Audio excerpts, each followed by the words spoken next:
તો વિદ્યાર્થી મિત્રો નમસ્કાર, ગુડ મોર્નિંગ. નેટવર્ક ઇશ્યુના કારણે આપણે લાઈવ લેક્ચર રાખી શક્યા નહીં. એના બદલે અત્યારે આપણે રેકોર્ડિંગ વિડીયો લેક્ચરનો આજ પૂરતો અહીંયા સહારો લઈએ છીએ. તો આપણે 11મા ધોરણમાં ચેપ્ટર નંબર 1ની વાત કરતા હતા, એટલે કે ચેપ્ટર નંબર 1 કે આપણું ચેપ્ટરનું નામ છે ભૌતિક જગત. ભૌતિક જગતની આપણે અહીંયા ચર્ચા કરી રહ્યા હતા. ભૌતિક જગતની આપણે ચર્ચા કરી. તો લાસ્ટ લેક્ચર સુધીમાં આપણે શું જોયું? તો લાસ્ટ લેક્ચરમાં આપણે જોયા હતા કે ભાઈ કુદરતની અંદર કેટલા મૂળભૂત રીતે 4 બળો તમારા મુખ્ય અસ્તિત્વમાં છે. કે 4 બળો કયા કયા હતા તમારા? એક તો તમારું બળ હતું. કયું બળ હતું? ગુરુત્વાકર્ષણ બળ હતું. ત્યારબાદ કયું બળ હતું? પ્રબળ. ન્યુક્લિયર બળ આપણે જોયું હતું. ત્યારબાદ બીજું બળ જોયું તો આપણે નિર્બળ. પણ નિર્બળ પણ સાથે સાથે કયું બળ? નિર્બળ ન્યુક્લિયર બળની પણ આપણે ચર્ચા કરી હતી. અને છેલ્લે કયું બળ બાકી રહે છે આપણી પાસે? મૂળભૂત બળોની અંદર બીજું એક છેલ્લું બળ, એટલે કે કયા બળની આપણે ચર્ચા કરી હતી? તો વિદ્યુત ચુંબકીય બળની આપણે છેલ્લા લેક્ચર સુધીમાં ચર્ચા કરી હતી. તો આજનો આપણો ટોપિક છે કે આપણે આ જેટલા બી બળ જોયા છે કે જે મૂળભૂત બળો છે, તો તે બળોનું એકીકરણ આપણે અહીંયા જોવાનું છે.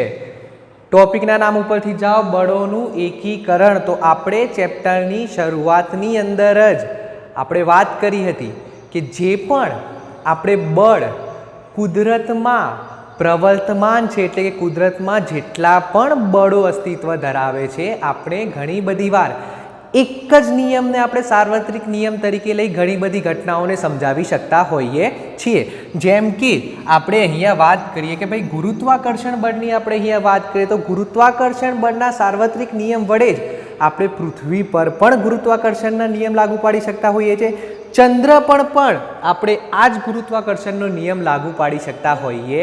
આપણે બળોનું એકીકરણ વિશે આપણે અહીંયા વાત કરવાની છે. તો સૌથી પહેલા એ જ વાત કરીએ કે ભાઈ ગુરુત્વાકર્ષણના નિયમ વડે આપણે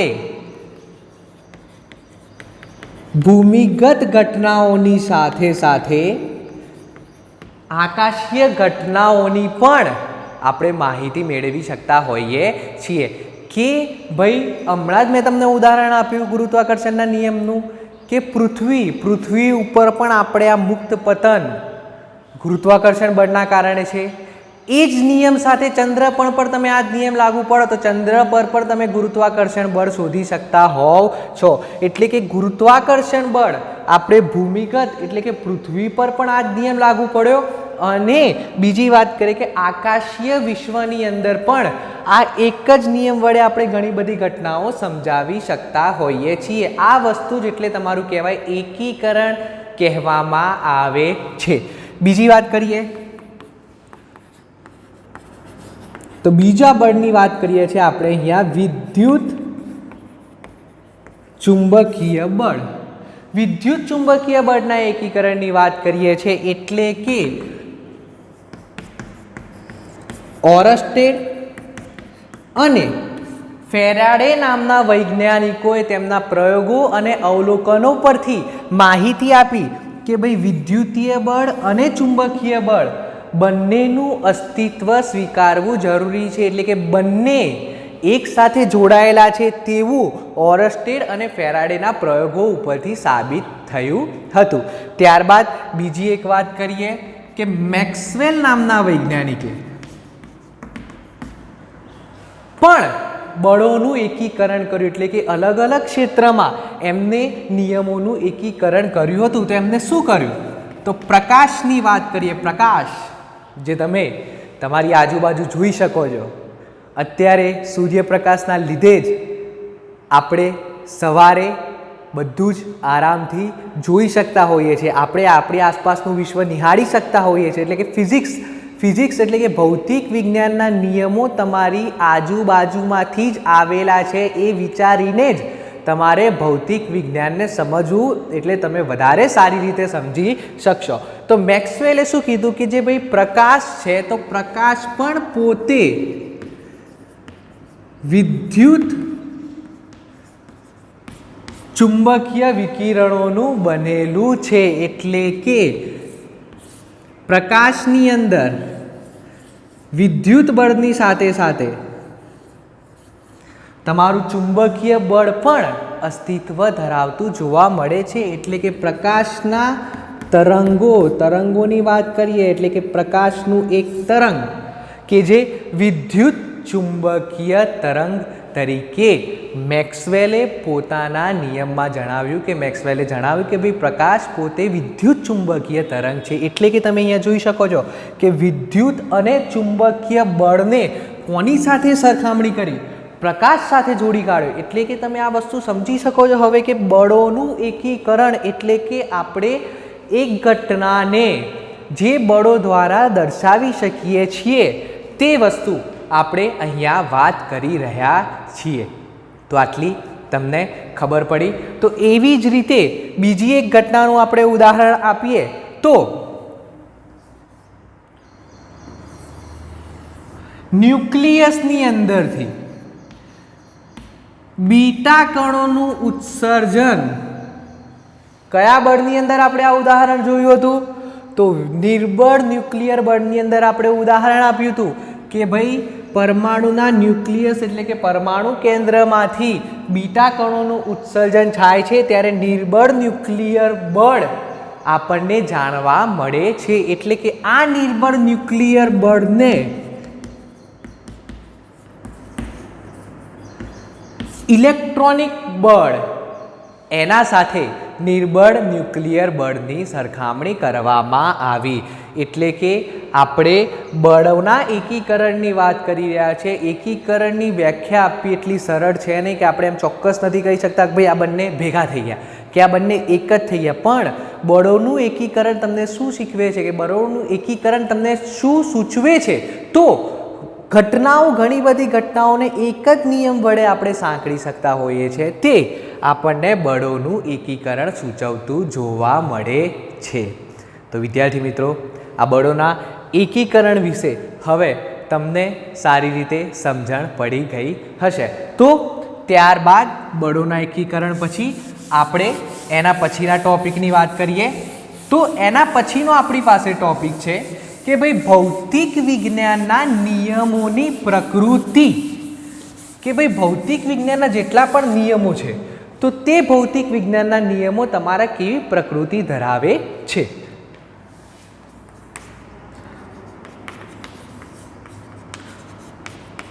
તો વાત શું છે? ભૌતિક વિજ્ઞાનના નિયમોની પ્રકૃતિ. ભૌતિક વિજ્ઞાનની વાત કરી રહ્યા છીએ. ચેપ્ટરની અંદર શરૂઆતથી જ આપણે વાત કરી રહ્યા છીએ કે ભાઈ ભૌતિક વિજ્ઞાન એટલે શું? તો આપણી આસપાસ રહેલી કુદરત અને કુદરતી ઘટનાઓની અંદર આપણે જે પણ નિયમો આપણે બનાવ્યા છીએ, જે પણ ઘટનાઓ આપણે સમજી છે કે ભાઈ જેના આધારે આપણે પ્રયોગો કર્યા છે અને આપણે જ્ઞાન મેળવ્યું છે, એ જ આપણને ભૌતિક વિજ્ઞાન તરફ દોરી જતો હોય છે. પહેલેથી જ આપણે વાત કરીએ તો માનવીઓની વાત કરીએ તો ભાઈ આપણે પોતે જ આપણી કુદરત અને આખા વિશ્વ એટલે કે આખા બ્રહ્માંડની વાત કરીએ તો કુદરત અને આખા વિશ્વ માટે માનવીની વૃત્તિ હંમેશા અન્વેષણ રહેલી છે. અન્વેષણ એટલે કે શું? કે ભાઈ આપણે માનવીઓ, આપણે વ્યક્તિઓ હંમેશા કુદરત અને આપણી આસપાસ રહેલા વિશ્વની અંદરથી ઘણી બધી અન્વેષણનો મતલબ થાય કે ખોજ કરતા રહ્યા છીએ. એટલે કે આપણે વિશ્વની અંદર જોવા મળતી ઘટનાઓ વિશે માહિતી મેળવતા પહેલેથી જ રહ્યા છીએ. એટલે કે આ ઘટનાઓની અંદર કઈ કઈ ઘટનાઓ સમાવી શકાય? તો આ ઘટનાઓની અંદર આપણે ઘટનાઓ સમાવીએ તો ભૂમિગત કે જે આપણે પૃથ્વી ઉપર જોવા મળતી કુદરતી ઘટનાઓ છે ત્યાંથી માંડીને આકાશગંગા, તારા વિશ્વ એટલે કે તારાઓમાં પણ જોવા મળતી ઘટનાઓ સુધી એટલે કે છેક દૂર સુધી જોવા મળતી ઘટનાઓ સુધી પણ આપણે એના માટે ખોજ કરી રહ્યા છીએ. તો બરાબર ખબર પડે અહીંયા કે આપણી પ્રકૃતિ પહેલેથી જ રહી છે કે ભાઈ આપણી આસપાસ કે પૃથ્વી ઉપર કે પૃથ્વીની બહાર પણ જે પણ ઘટનાઓ થઈ રહી છે તે ઘટનાઓનું આપણે ખોજ કરતા રહ્યા છીએ. તે ઘટનાઓ કેમ થઈ તે જાણવામાં આપણને ખૂબ જ રસ રહેલો છે. તો હવે અહીંયા વાત કરીએ તો આ ભૌતિક વિજ્ઞાનની ઘટનાઓની અંદર ઘણી બધી ઘટનાઓ એવી છે કે જે સમય ઉપર આધારિત પણ ઘણી બધી ઘટનાઓ જોવા મળતી હોય છે. તો સમય ઉપર આધારિત વાત કરીએ તો સમય ઉપર આધારિત ભૌતિક રાશિની વાત કરીએ તો ભૌતિક રાશિ એટલે શું? ભૌતિક રાશિ એટલે કે કોઈ પણ વસ્તુને ધારો કે હું લઈ લઉં દળ, તો આપણે દળને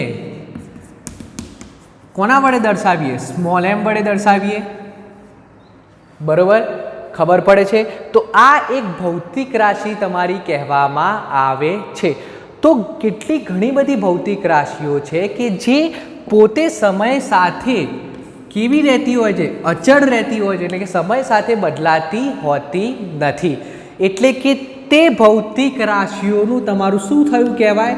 સંરક્ષણ થયું કહેવામાં આવે છે. ખબર પડી કે ભૌતિક રાશિઓ જે હોય કે જેમ કે વાત કરી લઈએ દળ કે જે સમય સાથે બદલાતા સમય સાથે અચળ રહેતી હોય, તો તેવી રાશિઓને તેવી ભૌતિક રાશિઓને સંરક્ષિત ભૌતિક રાશિઓ કહેવામાં આવે છે.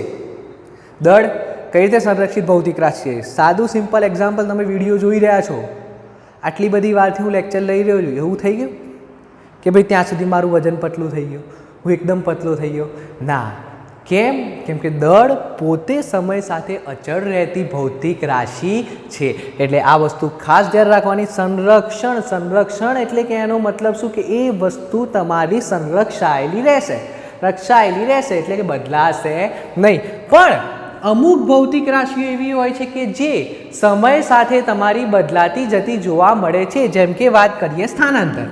તો સ્થાનાંતર સમય સાથે સ્થાનાંતર બદલાય તો સ્થાનાંતર તમારો વેગમાં પરિણમી જાય છે, અને અચાનક જ વેગમાં એકદમ ફેરફાર થાય તો વેગ તમારો પ્રવેગ નામની રાશિમાં પરિણમી જતો હોય છે. એનું સાદું સિમ્પલ એક્ઝામ્પલ આપું તમને. તમે બસમાં, ગાડીમાં કે સાયકલ ઉપર તમે બેઠા હોય, તો તમે જે જગ્યાએ ઊભા છો તો તમારી ગાડી હોય, સાયકલ હોય, બસ હોય તો સ્થિર જ રહેવાની, એટલે કે સ્થાનાંતર પણ તમારું 0 રહેવાનું. પણ જેમ જેમ તમે આગળ જશો, સ્ટાર્ટ કરશો, સાયકલ ચાલુ કરો અથવા તમે ગાડીમાં જવાનું ચાલુ કરો અથવા બસ તમારી ઉપડી ગઈ, તો એના સ્થાનમાં ફેરફાર થવાનો.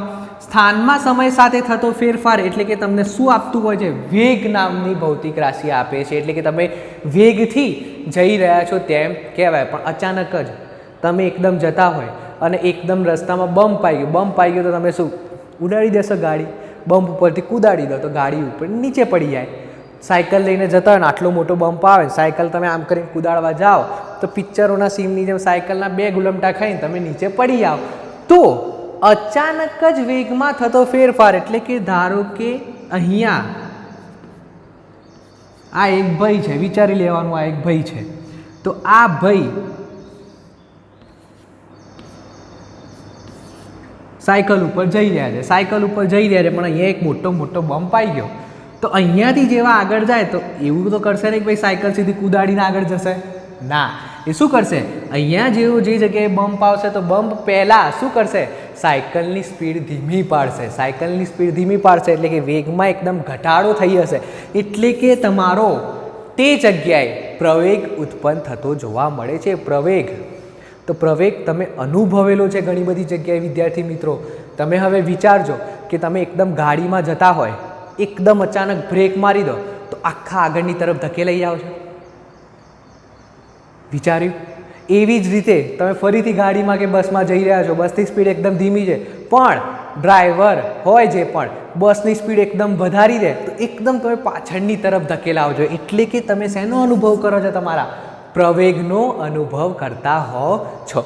એટલે કે આ રાશિ છે, એટલે કે આવી ઘણી બધી રાશિઓ છે કે જે તમારી સમય સાથે બદલાતા જતા સમય સાથે રાશિઓમાં ફેરફાર થતો જોવા મળે છે. એટલા માટે આ રાશિઓ તમારી સંરક્ષી રાશિઓ કહેવામાં આવતી નથી. બરોબર, આટલી ખબર પડી. તો હવે આના જ ઉપરથી અહીંયા આપણે વાત કરીએ છીએ ઉર્જાની. હવે આપણે કોની વાત કરવાની છે? ઉર્જાની આપણે અહીંયા વાત કરવાની છે. તો ઉર્જા, તમે 10મા સુધીમાં તમે વિજ્ઞાન ભણેલા છો એટલે તમને ખબર છે કે ઉર્જાનું તમારું શું થતું જોવા મળે છે? સંરક્ષણ થતું જોવા મળે છે. આ વસ્તુ તમને ખબર છે કે નહીં? વિજ્ઞાનમાં 10મા સુધી તમે ભણેલા હશો તો તમારો એક નિયમ આવેલો છે કે ઉર્જા સંરક્ષણનો નિયમ. ઉર્જા સંરક્ષણનો નિયમ આપણને શું કહે છે કે વિશ્વમાં રહેલી કુલ ઉર્જાનો જથ્થો તમારો અચળ રહેતો હોય છે. ઉર્જાનું એક સ્વરૂપમાંથી બીજા સ્વરૂપમાં રૂપાંતરણ થતું જોવા મળે છે, પરંતુ ઉર્જા કોઈ દિવસ ઉત્પન્ન થતી નથી કે ઉર્જાનો નાશ પણ કરી શકાતો નથી. એટલે કે ઉર્જા પોતે સંરક્ષાયેલી ભૌતિક રાશિ છે. આ વસ્તુ તમે આગળ પણ ભણી ગયા છો. તો ઉર્જા વિશે આપણે વાત કરીએ તો ઉર્જા વિશે વાત કરીએ તો આપણે ઉર્જાની વાત કરીએ તો એક વાત કરીએ સ્થિતિ ઉર્જા. તો ધારો કે કોઈ એક પથ્થરને આપણે હવામાં પકડી રાખેલો છે, એટલે કે હવામાં આ પથ્થર અત્યારે તમારો કેવો છે? સ્થિર છે.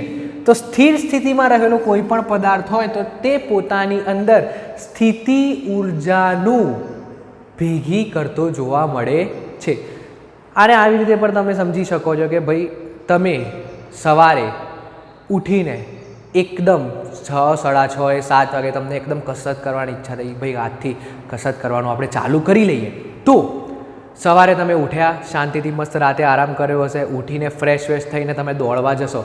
હજી તમે દોડવાનું સ્ટાર્ટ કર્યું નથી, એટલે કે તમારી અંદર તમે પોતે અત્યાર સુધી સ્થિર હતા, એટલે કે તમારી અંદર સ્થિતિ ઉર્જા ઘણી બધી ભરાયેલી હશે. પણ જેવું તમે દોડવાનું સ્ટાર્ટ કરો, તમે અડધો કિલોમીટર દોડો, કલાક દોડો, કલાક તો ના દોડી શકો એકદમ સડન, પણ અડધો કિલોમીટર જેવું તમે દોડશો ત્યાર પછી તમને થોડો થાક અનુભવાશે. એટલે કે ત્યારે તમારી સ્થિતિ ઉર્જાનું તમારી કઈ ઉર્જામાં રૂપાંતર થતું હોય છે? ગતિ ઉર્જાની અંદર તમારું રૂપાંતર થવાનું ચાલુ થઈ જતું જોવા મળે છે. 15 મિનિટ 20 મિનિટ સુધી તમે સતત દોડતા રહો, એક એવી જગ્યા હશે કે પછી તમારા પગ પણ તમને કહી દે કે ભાઈ બસ આપણાથી હવે દોડાશે નહીં, હવે એક ડગલું પણ આગળ ચાલવાની તાકાત નથી. એટલે કે તમારે સમજી લેવાનું કે સ્થિતિ ઉર્જાનું બધી જ તમારી કઈ ઉર્જામાં રૂપાંતર થઈ ગયું હોય ત્યાં સુધીમાં ગતિ ઉર્જામાં તમારું રૂપાંતરણ થઈ ગયું જોવા મળતું હોય છે. આ ઉદાહરણ સમજવા માટે હતું. તો અહીંયા આપણે વાત કરીએ કે પથ્થર હવાની અંદર આપણે સ્થિર સ્થિતિમાં પકડી રાખેલો છે. એ પથ્થર જ્યારે હવામાંથી છોડી દેવામાં આવે, એટલે ધારો કે આ ચોક છે, આ ચોકને આમ કરીને હું છોડી દઉં, તો સ્થિતિ ઉર્જાનું સૌથી પહેલાં કેવું હતું? સ્થિર એટલે કઈ ઉર્જા સંગ્રહવાની? એની અંદર સ્થિતિ ઉર્જા. તો સ્થિતિ ઉર્જાનું તમારી કઈ ઉર્જામાં રૂપાંતર થાય છે? ગતિ ઉર્જામાં રૂપાંતરણ થઈ જતું જોવા મળે છે. અને જ્યારે સપાટી ઉપર અથડાય ત્યારે સ્થિતિ ઉર્જાનું પૂરેપૂરું રૂપાંતરણ તમારું ગતિ ઉર્જામાં થઈ જાય છે. એટલે કે અહીંયા તમારું ઉર્જાનું રૂપાંતરણ જ થયેલું છે, એનાથી વધારે કશું જ થયેલું નથી. એટલે કે સ્થિતિ ઉર્જા તમારી કઈ ઉર્જામાં ફેરવાઈ ગઈ? ગતિ ઉર્જાની અંદર તમારી પરિણમી જતી જોવા મળે છે.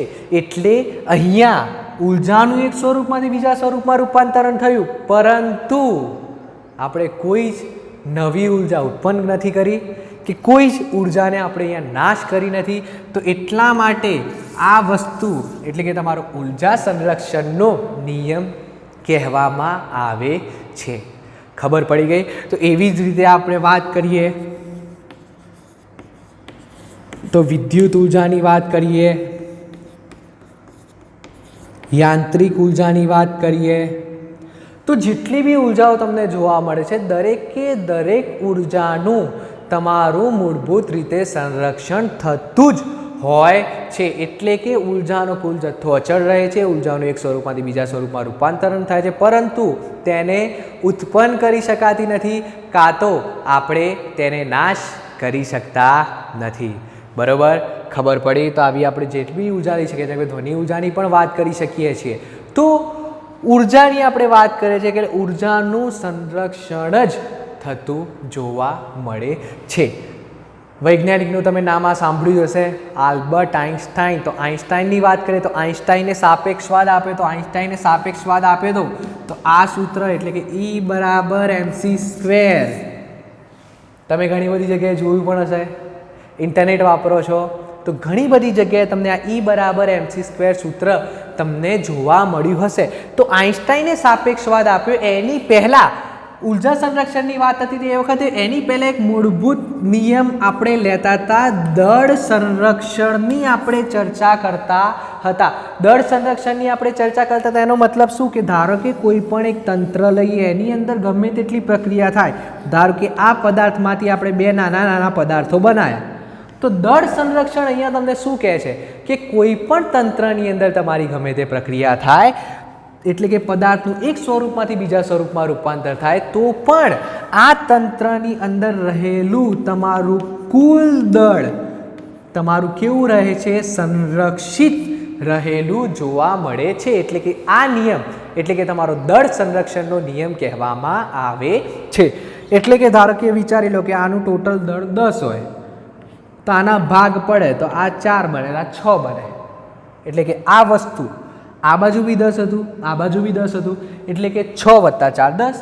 એટલે કે આ વસ્તુ દળ સંરક્ષણ તરીકે ઓળખવામાં આવે છે. અત્યારે પણ આ નિયમ રાસાયણિક પ્રક્રિયાઓમાં, કેવી પ્રક્રિયાઓમાં?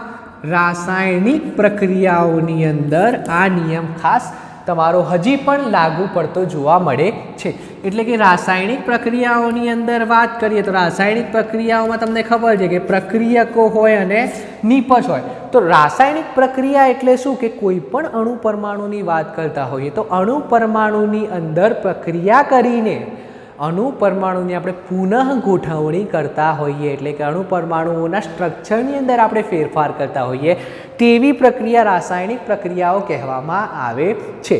હવે આ વસ્તુ ખાસ સમજો કે રાસાયણિક પ્રક્રિયાઓની અંદર પ્રક્રિયકો હોય અને નિપજ હોય, એટલે કે રાસાયણિક પ્રક્રિયાઓની અંદર જે પદાર્થો ભાગ લેતા હોય તેને પ્રક્રિયકો કહેવાય, અને પ્રક્રિયાની અંતે જે વસ્તુઓ આપણને ફળ સ્વરૂપે મળે તેને શું કહેવાય? નિપજ કહેવામાં આવે છે. તો રાસાયણિક પ્રક્રિયાઓની અંદર જ્યારે પ્રક્રિયકોની ઉર્જા અને નિપજોની પણ કઈ ઉર્જા હોવાની, એટલે કે પ્રક્રિયકોની અને નિપજોની ઉર્જામાં તમારો ફેરફાર જોવા મળે તો બે અલગ અલગ પ્રક્રિયા સ્વરૂપે આપણે એને દર્શાવી શકતા હોઈએ છીએ. એટલે કે પ્રક્રિયકોની કુલ ઉર્જા અને નિપજોની કુલ ઉર્જામાં ફેરફાર થતો હોય, એટલે કે પ્રક્રિયાની અંદર તમારી ઉર્જા તમારી કેવી થતી હોય? મુક્ત થતી હોય. એટલે કે પ્રક્રિયાની અંદરથી તમારી ઉર્જા જો બહાર આવતી હોય તો આવી ઉર્જા એટલે કે આવી પ્રક્રિયા તમારી ઉષ્માક્ષેપક પ્રક્રિયા કહેવામાં આવે છે. એટલે કે જો બીજી રીતે કહેવું હોય તો અહીંયા આપણે કીધું કે ઉર્જા મુક્ત થાય છે, તો એવી જ રીતે જો ઉર્જાનું તમારું શું થતું હોય? શોષણ થતું હોય, તો તેવી પ્રક્રિયા તમારી ઉષ્મા શોષક પ્રક્રિયા તમારી કહેવામાં આવે છે. એટલે અહીંયા પ્રક્રિયકો અને નિપજોની કુલ બંધન ઉર્જાની વાત કરીએ છીએ. બંધન ઉર્જા એટલે શું? તો પ્રક્રિયકોની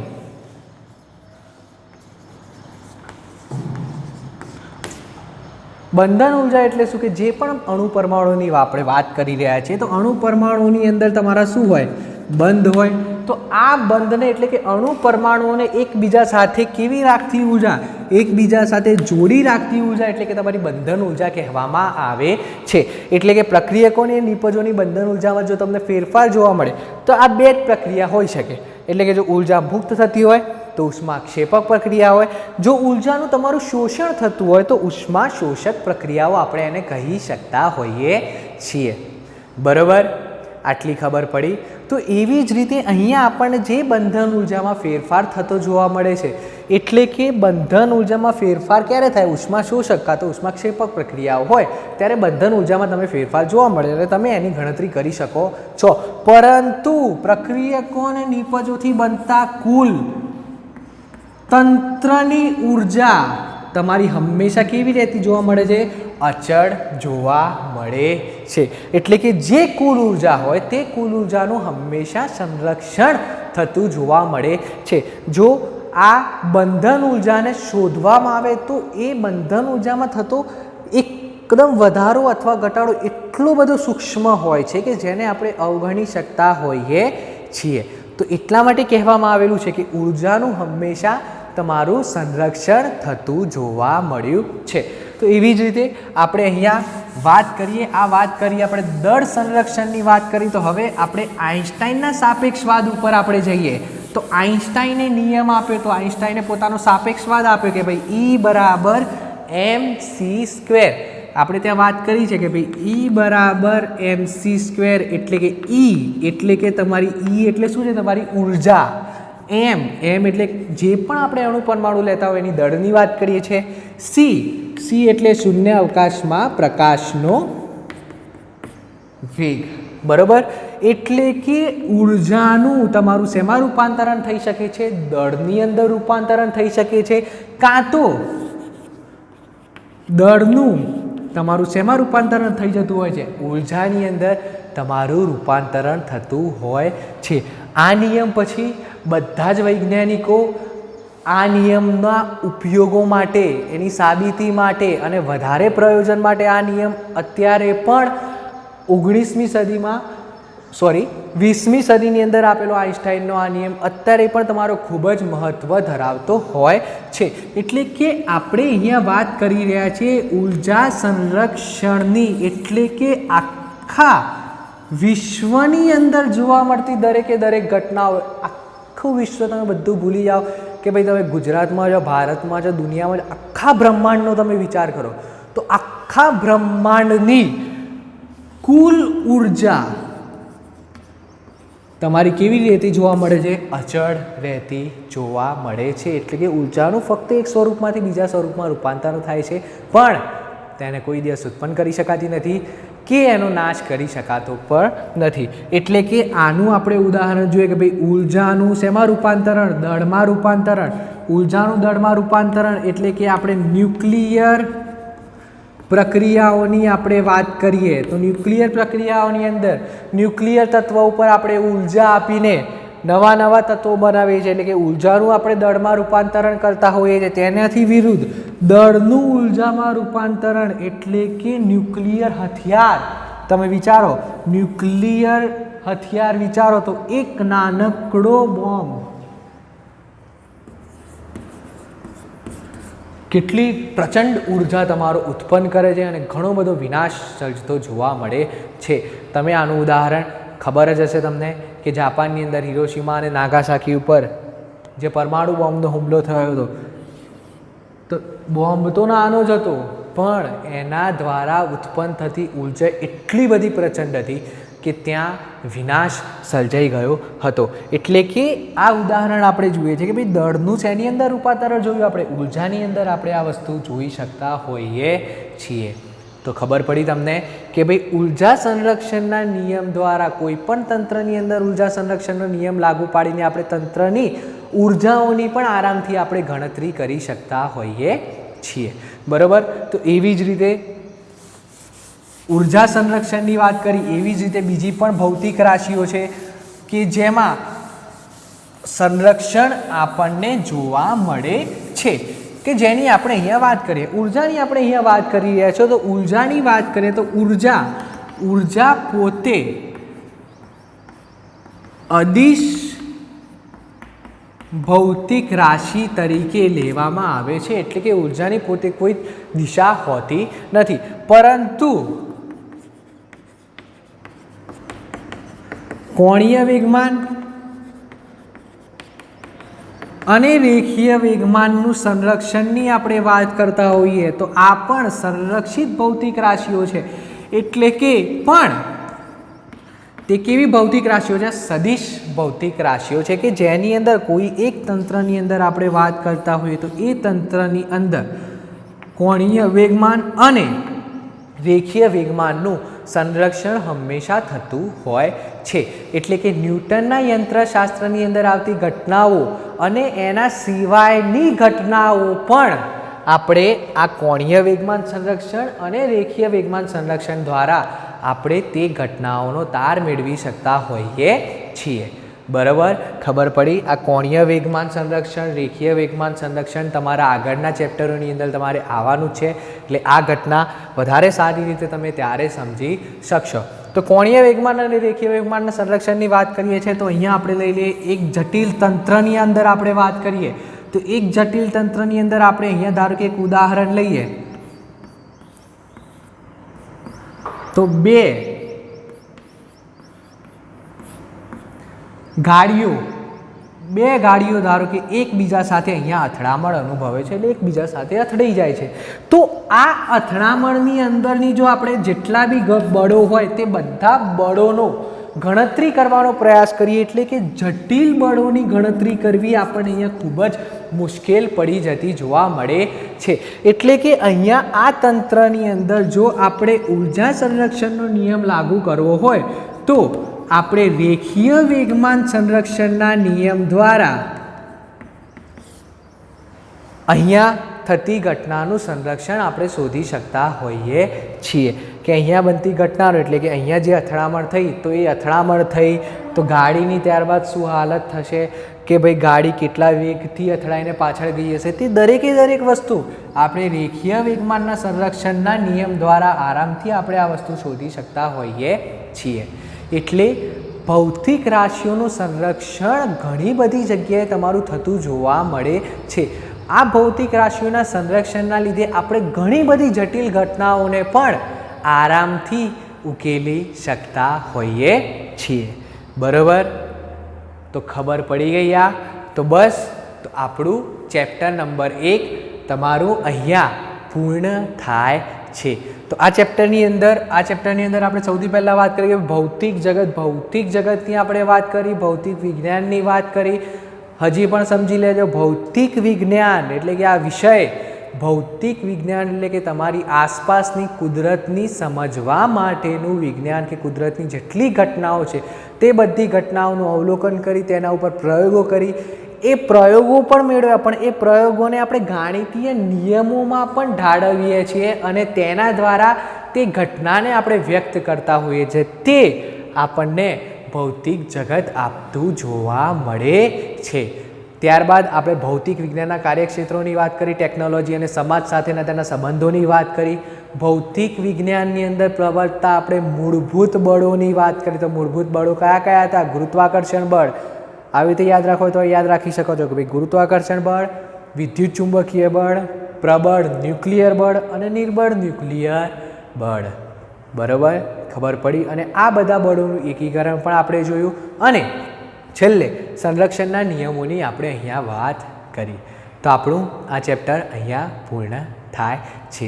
આગળના ચેપ્ટરોમાં આ ચેપ્ટરમાં આપેલી માહિતીઓ આગળના ચેપ્ટરોમાં તમારા નવા આખા ચેપ્ટર આવશે અને તેના અંદર તમે આ બધી ઘટનાઓ વિશે સવિસ્તાર રીતે ભણશો.